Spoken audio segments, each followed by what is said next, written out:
کسی مسلمان کے لیے جائز نہیں ہے کہ وہ 3 دن سے زیادہ کسی مسلمان سے قطع کلامی کرے. یلتقیان فیعرض هذا ویعرض هذا وخیرهما الذی یبدأ بالسلام. جب ملتے ہیں تو ایک کا منہ ادھر ہوتا ہے دوسرے کا منہ ادھر ہوتا ہے، لیکن دونوں میں جو پہلے سلام کر لے گا وہ ان دونوں سے بہتر ہوگا. آپ صلی اللہ علیہ وسلم نے فرمایا، سنن نبی داؤد کی روایت 4914، اور کس قدر یہ حدیث جھنجھوڑتی ہے. لا يحل لمسلم ان يهجر اخاه فوق 3 فمن هجر فوق 3 فمات دخل النار. 3 دن سے زیادہ کوئی قطع تعلق نہ کرے. اگر کسی نے کوئی عذر نہیں ہے ایسا کیا اور فوت ہو گیا تو یہ جہنم میں جائے گا.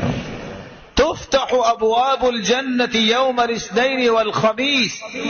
جمعرات اور پیر کے دن جنت کے دروازے کھولے جاتے ہیں.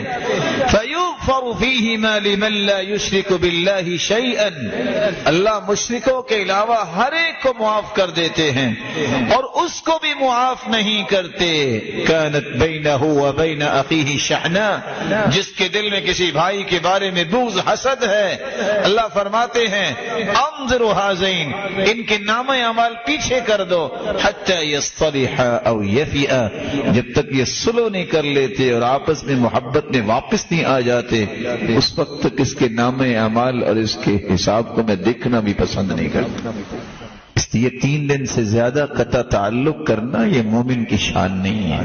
ہاں شرعی عذر ہو وہ آپ نے سنا ہے، اس پہ آپ حجت قائم کریں، سمجھائیں، بیان کریں، حجت قائم کریں.